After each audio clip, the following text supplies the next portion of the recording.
Some say the god of fate calls the outcome of every dice roll before it's even made. And that's why the secret to winning a lot of games is having that god on your side.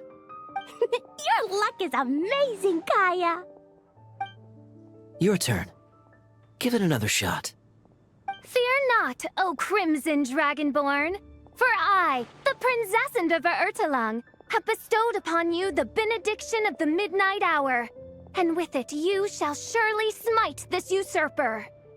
Mein Fräulein means to say she's rooting for you in secret. Oh, and that you must, at all cost, defeat the one who snatched her limited edition card back.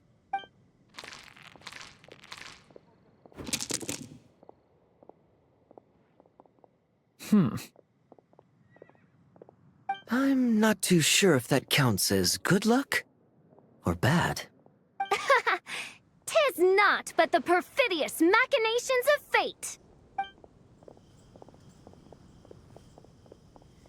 Hey, everyone! Mr. Honorary Knight and Paimon! You're back! It's good to see you, Honorary Knight. Mein Fräulein is quite invested in the outcome of this match, so please, allow me to extend greetings on her behalf. Of course. But if you're out playing cards, how come you're not over at the Cat's Tail? There's something about our horned friend over there that seems to frighten off little animals. Could be because he used to be a dragon. Normally, the animals just steer clear of him, but in the close confines of the Cat's Tail, let's just say, the feline residents probably consider it their turf. And we all know how dangerous a cornered cat can be. I just wanted to borrow one of their nests for a nap. One of their nests? Wait, you mean a cat sofa? Yeah, it's more comfortable for me. I can stretch out just the way I like. But it turns out the Black Cat and his minions are quite territorial. Luckily, Miss Diona helped smooth things over, and they finally agreed to let me use one. But, I only get to use it after dark. Oh, Diona stepped in! You know, underneath it all, she really does like helping people. The more likely reason is because Durin won't touch a drop of alcohol. As far as Diona's concerned, that pretty much makes them two peas in a pod. It's a shame, really, considering everything Mondstadt has to offer in that regard. Mondstadt's alcoholic drinks are a bit too much for me to handle right now. But maybe someday. There's no need to force it. Who says you have to drink just because you're in Mondstadt? Yeah, it's just... I'd really like to make some more friends. So I need to learn how humans socialize. I guess alcohol is usually involved, though. But that's why I started learning how to play Genius Invocation TCG. It's also a kind of social activity, but it doesn't involve drinking. And I've been lucky enough to receive the guidance of the Prinzessin de Verurteilung herself. Exactly! Who needs alcohol when you can make friends playing card games? Speaking of which, need any tips from the master over here? You'll wipe the floor with that opponent of yours. Paimon guarantees it. Unfortunately, with the luck he's having, not even that legendary card master from Sumeru could turn things around at this point. Yeah, that last roll wasn't great. But who knows? Maybe you'll have better luck next time? He keeps getting the exact same roll over and over. This is the third time already. If there really is a god of fate, they could have cut this kid a bit of slack. Like, I don't know, make it possible for him to roll at least one other side of the dice? I think I've lost. Must even a dragonborn, sanctified by the power of benediction, succumb to fate's insidious snares? Don't be sad, Durin. You'll definitely win the next round. You can even borrow Dodoko if you want. Mom says she brings good luck. Thanks, Klee, but there's something more important I need to take care of now. Oh, okay. So, the book's given us another hint, right? Yep, and I think I've guessed where we're headed this time. Come on, Follow me.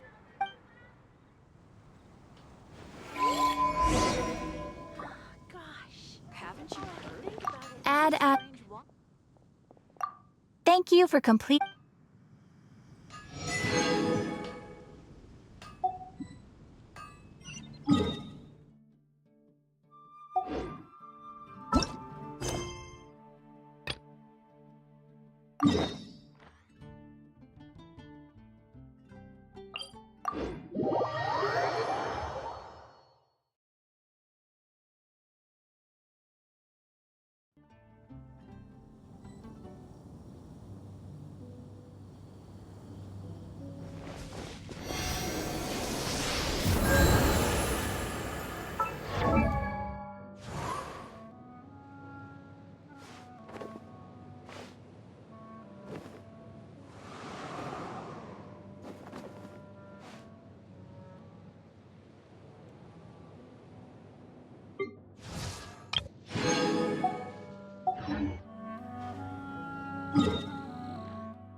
In what sort of castle might a storybook dragon dwell?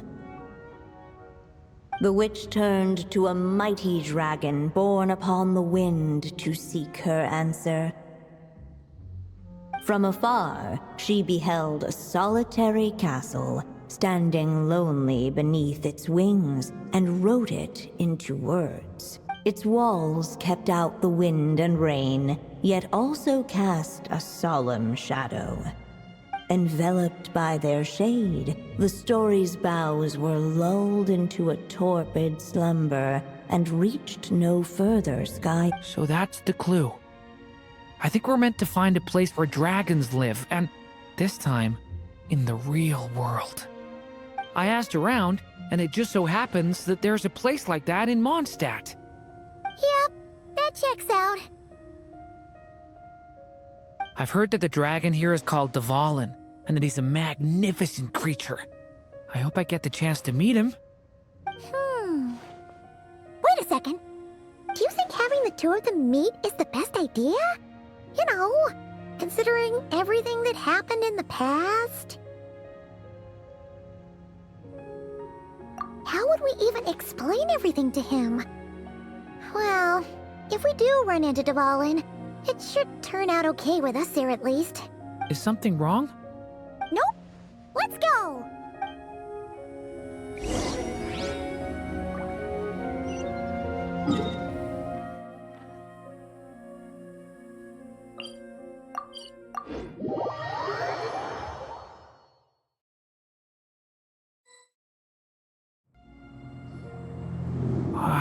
So, this is where Dvalin lives? Yeah, right into the middle of a raging storm. If you're afraid of getting blown away, Paimon, you can always hang on to my sleeve. This isn't Paimon's first rodeo. Come on, let's get going!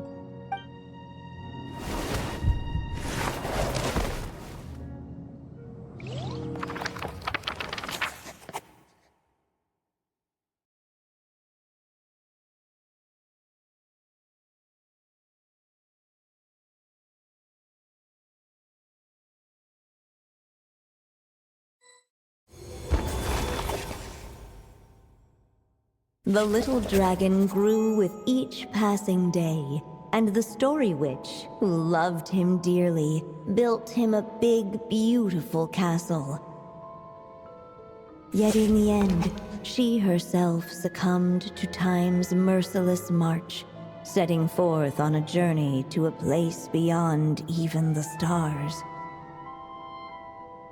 All of a sudden, the little dragon found himself alone. He tried leaving the castle to make some new friends. But already he had grown the claws and scales of an evil dragon, just as the prophecy had foretold. Afraid he might hurt someone, the gentle little dragon hid within the castle his mother had built, and came forth no more.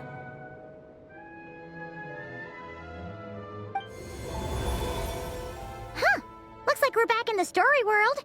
And from the sounds of it, this chapter must be about Simulanka, right?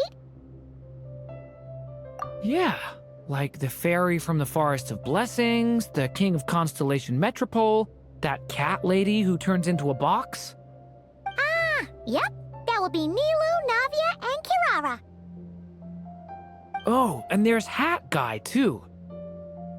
Only lately, whenever I see Hat Guy, I get this strange feeling. What kind of feeling? It's like there's something on his mind. He hasn't told me what it is, but I can sense it all the same. Well, he's always been kind of broody. I guess I should focus on fulfilling my mother's final wish for now, though. Yeah, we should get started on this chapter. So, let's track you down and free you from fate's curse once again. That day, a small band of adventurers suddenly arrived beneath the castle walls. They promised to help the little dragon cast off the curse of fate. Yet as they stood beneath the castle walls, it appeared they had no idea how to even begin. Hey! Instead of making fun of us, how about giving us a hint? The little dragon had shut himself inside the tall tower at the castle's center. Anyone who wished to reach him must traverse the barriers that wall off his heart, for there is no other way. Looks like we're in for another long one. Let me try something. Ooh, do you have an idea? If that little dragon in the tower used to be me, then surely I'd know how he shuts people out better than anyone. Come on, follow me.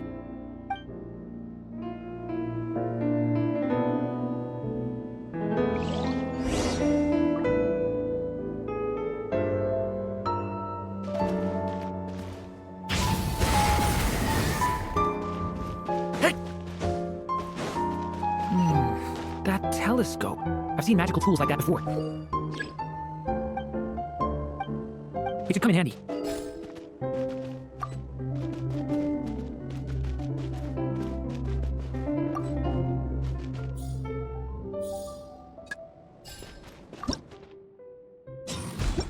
The block has got bigger! We can get past the obstacles ahead by using these blocks to jump upwards.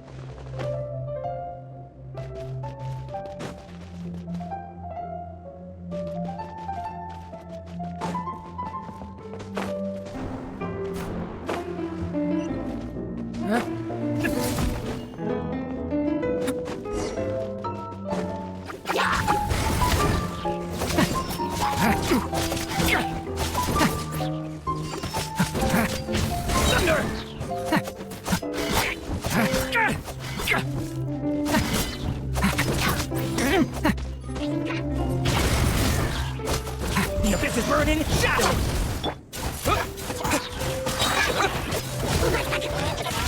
Twinblade! Disappear! This place is like a maze! How are we supposed to get through? We'll just have to check each spot.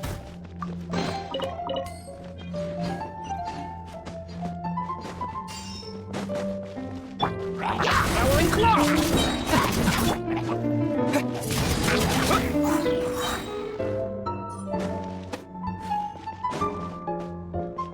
We should be able to use this block somewhere. Looks like this telescope is missing some blocks. Oh. Still not enough. Guess we'll have to keep searching.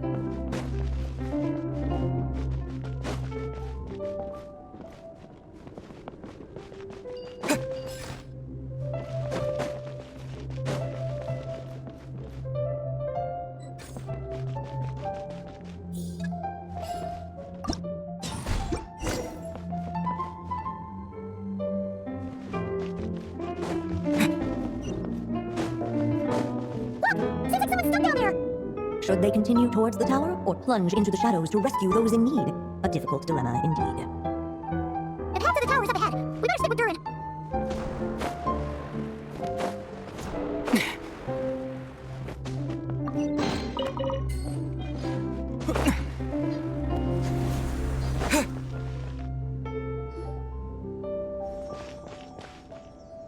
Come on, Durin. Or, little story dragon. Just calm down. Stay back!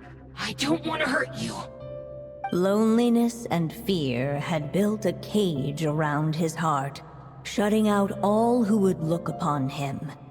And thus, all the adventurers could see was his shadow. Don't worry. We can help you. Don't come any closer! And that was the last the little dragon spoke. How are we supposed to persuade him if he won't even talk to us? This really could have been how my story ended, huh? Back in Simulanka, I was no different.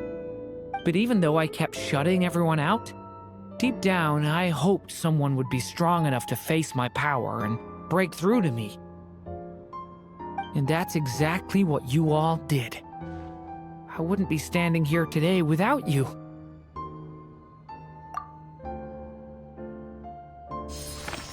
Despite the little dragon's silence, once more the story witch put pen to paper, and a miracle came to pass. The flying squirrel fairy, the giraffe king, and Catbox Lady arrived at the tower where the little dragon was hiding. But this time, guided by the miracle's light, they were able to traverse the shadows with ease. Unafraid of the little dragon's claws and scales, they came to be his friends, just as he had hoped. Nilu, Navia, and Kirara?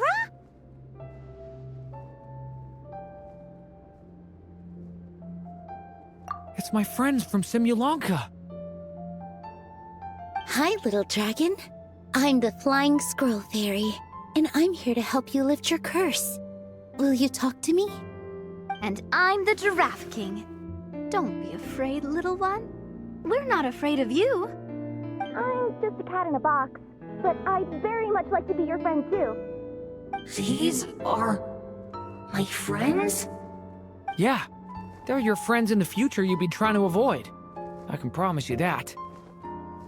They're reaching out, so you just have to ask yourself one question. Do you accept? After a long silence, heavy footsteps echoed from the tower's shadows.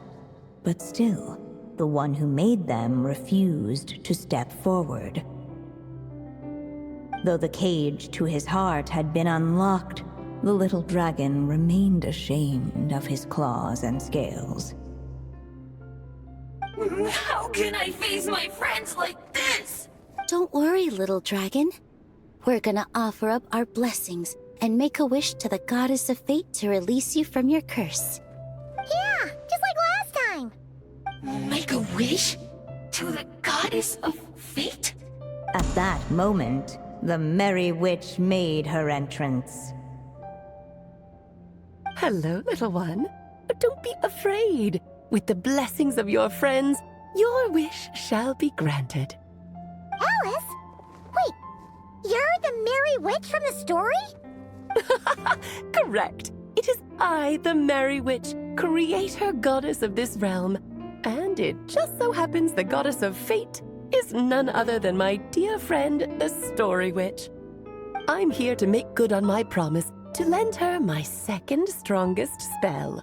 With this spell, she'll have the power to create an entire world.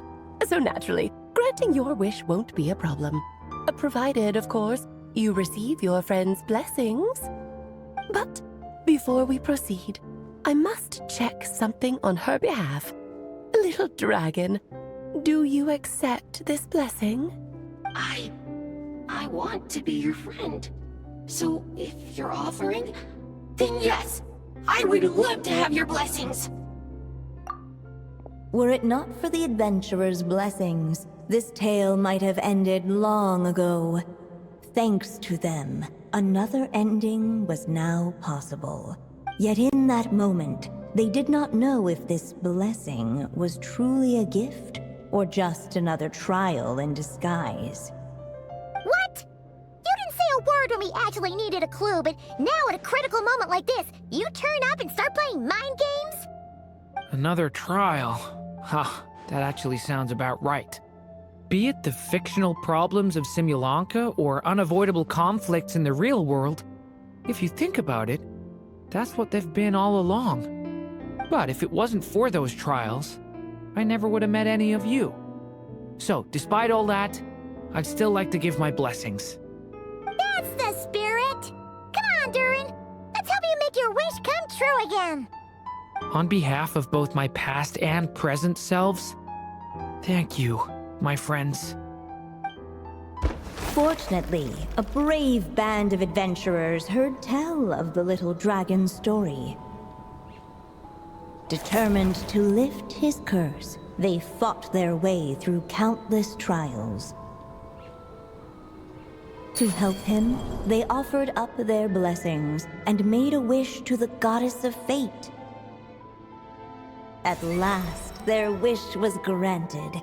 Shaking off his scales, the little dragon stepped out of the tower's gloom.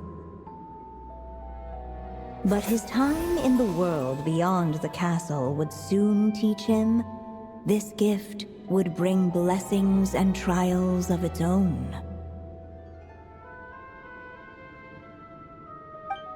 And as far as the little dragon was concerned, the tricks of fate had just begun.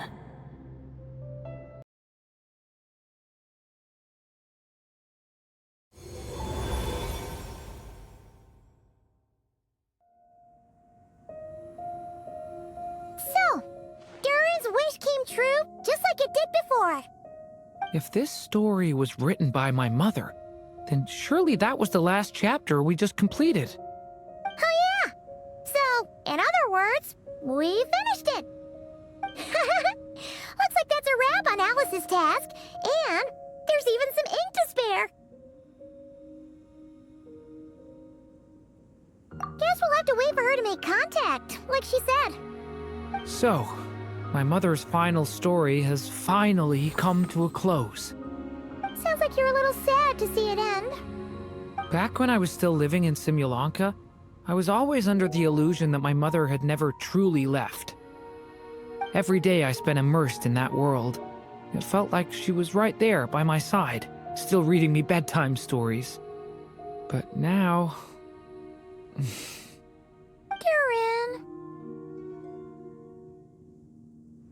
That's right! And you've got so many other friends waiting for you back in Mondstadt! Yeah. Speaking of which, after all that flying around, Paimon's starting to feel hungry again. So, why don't we head back to Mondstadt? Perfect excuse for a big meal with the rest of the gang. Now that you've fulfilled your mom's final wish, a little celebration seems in order, right? It's just a pity we never got to see that big, beautiful dragon. You were really looking forward to meeting him, huh? He might not be here all the time, but Paimon's sure you'll get a chance at some point.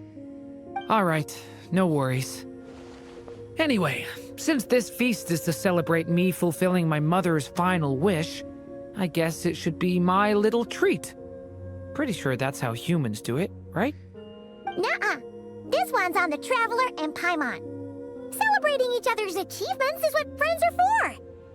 Honestly, when it comes to who treats who, human rules are so complicated. See? He wants to be friends with you too. But the moment hasn't come. At least not yet. In any case, the story should have a better ending this time, don't you think?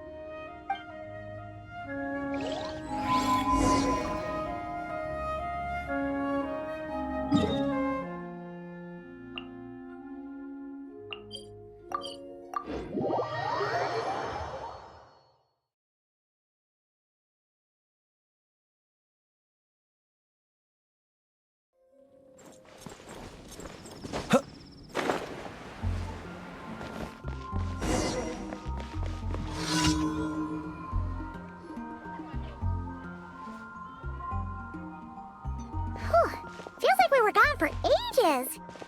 Hopefully, everyone's still here. So, your adventure was a success, huh?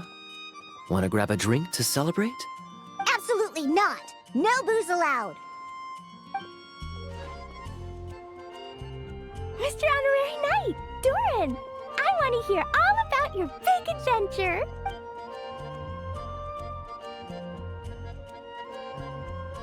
We're gonna order a big meal for everybody first. We'll talk while we eat. Yippee! Excuse me.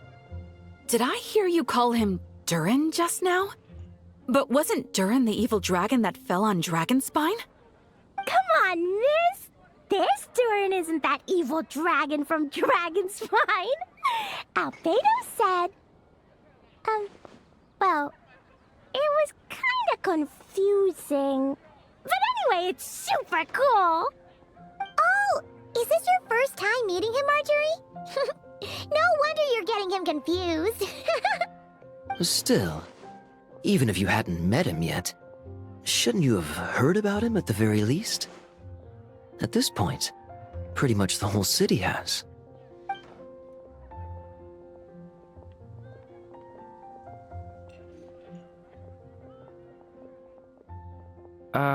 Why is everyone...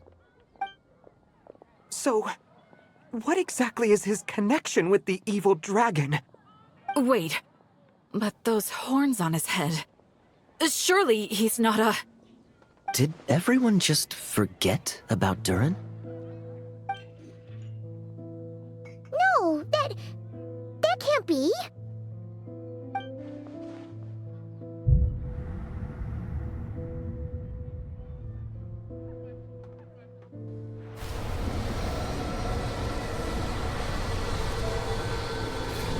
The tricks of fate had just begun. Watch out!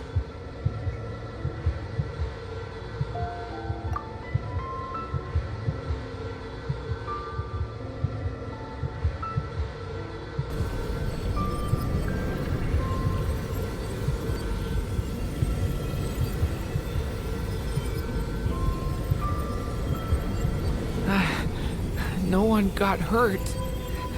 Did they? Durin! Durin!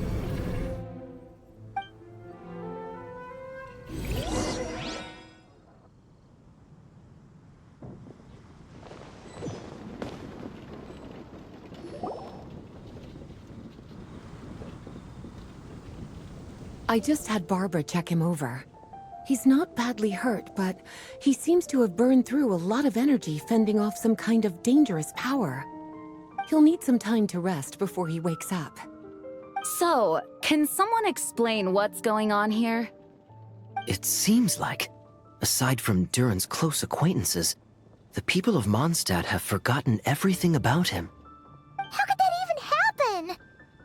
Worse still, the abyssal power within him is showing signs of extreme instability. Could be a separate issue, though. I'm not sure. If the abyssal power inside him spirals out of control, Mondstadt will be in grave danger. I completely agree. All right then. As acting Grand Master, I'll send a letter requesting Albedo's immediate return. Until then, the Knights will watch over Durin. That's pretty much all we can do right now. Also, allow me to look after this book for now. If you need to consult it, just drop by my office. Do you think the book might have something to do with what's happening? It's just weird that Alice still hasn't contacted us. Maybe we should head back inside the book and take